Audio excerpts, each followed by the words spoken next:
Hello दोस्तों, नमस्कार। एक और नए वीडियो पर आपके अपने यूट्यूब चैनल सरकारी योजना मंच पर आपका हार्दिक स्वागत है। दोस्तों, इस वीडियो के अंदर बात करेंगे जयपुर विकास प्राधिकरण द्वारा गोविंद विहार आवास योजना गोविंदपुरा रोपड़ा हेरिटेज सिटी के अंदर लॉन्च की गई है।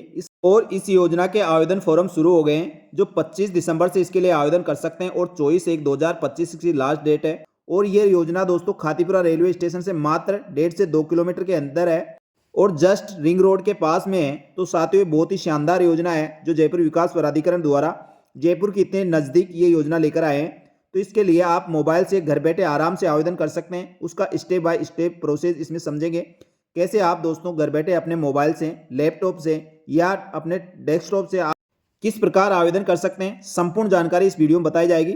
वीडियो अच्छा लगे तो वीडियो को लाइक जरूर करें और दोस्तों इसी प्रकार सरकारी योजनाओं की जानकारी के लिए हमारे यूट्यूब चैनल को आप सब्सक्राइब करके रखें और बेल आइकन प्रेस करके रखें, जिससे नई योजनाओं की जानकारी भी आपको सबसे पहले मिल सके। गोविंद विहार आवास योजना के लिए आवेदन करने के लिए सबसे पहले अपने लैपटॉप, डेस्कटॉप या मोबाइल ऐप के गूगल क्रोम पे जाना होगा। गूगल क्रोम के अंदर आपको जेडीए लिखना है। सबसे ऊपर आपको जेडीए की ऑफिशियल वेबसाइट दिखाई देगी। इस पर क्लिक करने के बाद जेडीए की ऑफिशियल वेबसाइट का होम पेज आपके सामने होगा। इस होम पेज के नीचे आपको थोड़ा स्क्रॉल करके आना होगा। स्क्रॉल करने के बाद आपको बहुत सारी स्कीम के बारे में यहाँ पे डिटेल दी गई है। तो आपको रेजिडेंशियल स्कीम पे क्लिक करना होगा। जो रेजिडेंशियल स्कीम का इसमें ऑप्शन दिया गया है, इस पर आपको क्लिक करना होगा। जैसे दोस्तों आप इस पर क्लिक करते हैं तो आपको आगे नेक्स्ट पेज पे ले जाएगा। तो इसके ऊपर सबसे पहले जयपुर विकास प्राधिकरण द्वारा आवास योजना जो गोविंद विहार आवास योजना भूखंडों के आवेदन के संबंध में दे रखा है। सेकंड, इसके अंदर अटल विहार आवास योजना के बारे में दे रखा है। तो दोनों योजनाओं के लिए आवेदन कब से शुरू हो रहे हैं और कब इसकी अंतिम तिथि है और लॉटरी तिथि क्या है, उसके बारे में विवरण दिया गया है। इस वीडियो के अंदर अपन गोविंद विहार आवास योजना के बारे में बात करेंगे। प्रोसेस पे क्लिक करने के बाद आगे आपके सामने इस प्रकार का इंटरफेस होगा। इसमें गोविंद विहार आवास योजना के लिए आपको पता होगी। आगे दोस्तों अप्लाई टू रजिस्ट्रेशन पर क्लिक करके आप इसमें रजिस्ट्रेशन कर सकते हैं, या आवास योजना की जो महत्वपूर्ण जानकारी है इसकी बुकलेट दी गई है, इस पर क्लिक करके इस पीडीएफ को डाउनलोड कर लें और पूरी पीडीएफ को आप पढ़ के उसके दिशा निर्देश गाइडलाइन को देखने के बाद आप इसके लिए आवेदन करें। नीचे दोस्तों कैटेगरी का विवरण दिया गया है। इसमें जेडीए के जोन 10 में ये कॉलोनी है। गोविंद विहार इसका नाम है। 18,000 रुपये इसकी बेस प्राइस है।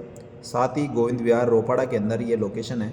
तो इसमें कैटेगरी और उसका विवरण दिया गया तो वो इस प्रकार है। सबसे पहले ईडब्ल्यूएस के अंदर 50% इसकी रिजर्व प्राइस रखी गई है और इसमें 0 से लेकर 3 लाख तक जिनकी इनकम है वह इसके लिए आवेदन कर सकते हैं। 10,000 रुपये इसकी ऑनलाइन पंजीकरण फीस है।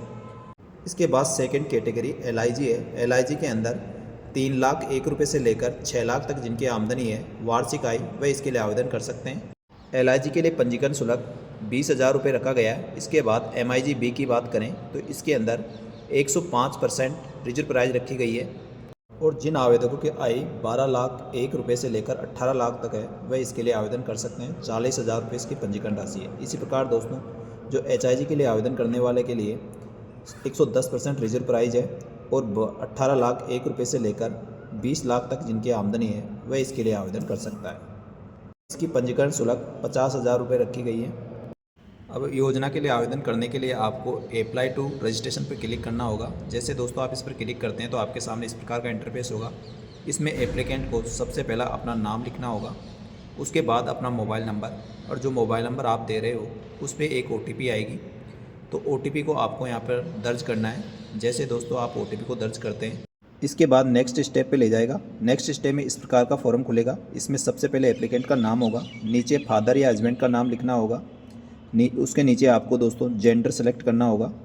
जेंडर के अंदर मेल, फीमेल, ट्रांसजेंडर जो भी है आप सेलेक्ट करें। उसके बाद आपको अपनी जन्म तारीख अंकित करनी होगी। जन्म तारीख के बाद आपको परमानेंट एड्रेस देना होगा। उसके बाद परमानेंट आपका जो पिन कोड है वो डालना होगा। यदि परमानेंट एड्रेस और प्रेजेंट एड्रेस आपका सेम है तो सेम पर क्लिक करें, अन्यथा अलग अलग है तो आप अलग अलग भर सकते हैं। जैसे दोस्तों आप आगे बढ़ते हैं, आगे आपको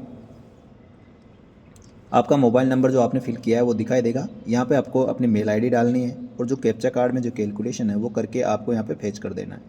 जैसे दोस्तों आप डालते हो और नेक्स्ट पे क्लिक करते हो तो आगे आपको इस प्रकार का पेज दिखाई देगा।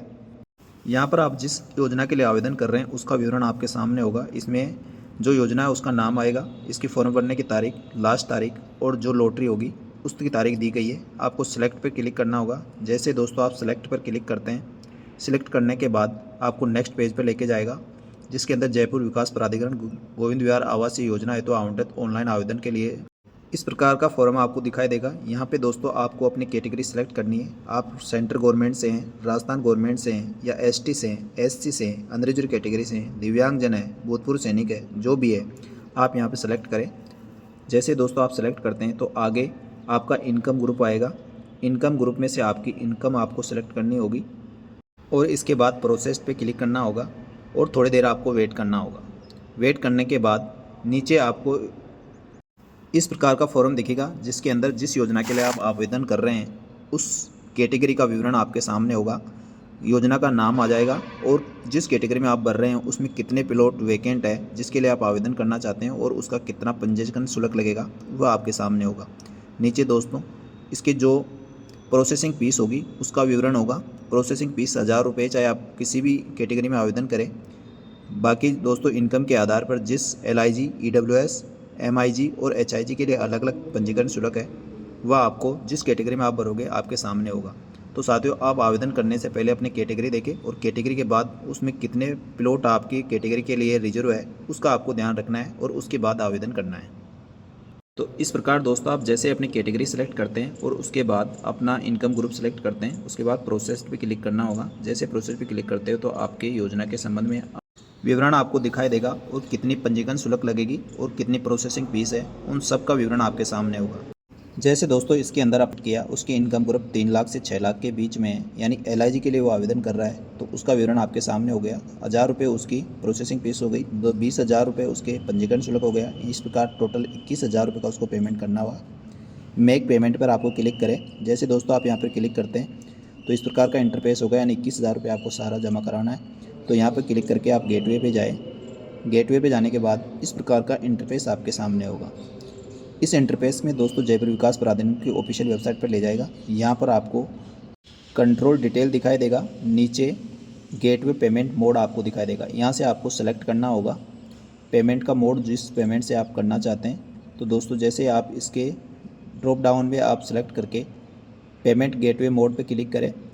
इस पर क्लिक करने के बाद आपको इस प्रकार का इंटरफेस दिखाई देगा, जिसमें आपकी डिटेल आपके सामने होगी। कौन सी प्रॉपर्टी के लिए आप आवेदन कर सकते हैं, ट्रांजैक्शन नंबर क्या है, कितनी फीस है, वो सारा विवरण आपको यहाँ दिखाई देगा। जिस तारीख को आप पेमेंट कर रहे हैं वह दिनांक आपको दिखाई देगी। ये ट्रांजैक्शन करने पर आपको किस प्रकार के क्या क्या शुल्क लगेंगे उसका विवरण नीचे दिया गया है। तो इसमें ट्रांजैक्शन शुल्क किसी प्रकार का कोई शुल्क नहीं है, सब जीरो है। इसके बाद मेक पेमेंट पे आपको क्लिक करना होगा। जैसे दोस्तों मेक पेमेंट पे आप क्लिक करते हैं तो आपको आगे इस प्रकार का इंटरफेस दिखाई देगा। यहाँ पर दोस्तों पेमेंट करने के लिए आपको बहुत सारे गेटवे दिए गए हैं। आप क्रेडिट कार्ड या डेबिट कार्ड से पेमेंट कर सकते हैं, नेट बैंकिंग से कर सकते हैं या UPI ID से कर सकते हैं।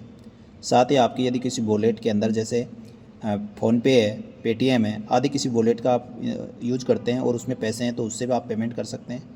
या दोस्तों जयपुर विकास प्राधिकरण द्वारा QR कोड का ऑप्शन भी दिया गया है, तो आप QR कोड पर क्लिक करके इस पे QR कोड पे भी आप स्कैन करके पेमेंट कर सकते हैं। इसके लिए QR कोड पर आपको क्लिक करना होगा।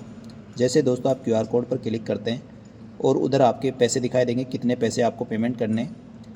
तो ऊपर आपको भीम UPI दिखाई दे रहा हो, इस पर क्लिक करने के बाद QR कोड आपके सामने होगा। इस QR कोड को स्कैन करें और अपने जिस पे से आप पेमेंट करना चाहते हैं QR कोड स्कैन करके पेमेंट कर सकते हैं। तो जैसे दोस्तों आपका फॉर्म सबमिट होता है तो आपको एक रजिस्ट्रेशन नंबर मिलेगा और फॉर्म दिखाई देगा। उस फॉर्म का आप प्रिंट आउट निकाल लेना है और जो भविष्य में आपकी यदि लॉटरी सक्सेसफुल हो जाती है, यानी आपको लॉटरी निकल जाती है, तो पेमेंट रिसिप्ट और फॉर्म आपके आगे काम आएगा। इसलिए प्रिंट आउट निकाल के रखें।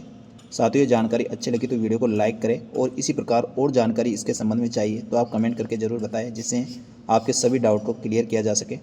साथियों इसी प्रकार सरकारी योजनाओं की जानकारी के लिए हमारे YouTube चैनल को आप सब्सक्राइब करके रखें और बेल आइकन दबा के रखें, जिससे नए वीडियो का नोटिफिकेशन भी आपको सबसे पहले मिल सके। धन्यवाद। जय हिंद, जय भारत।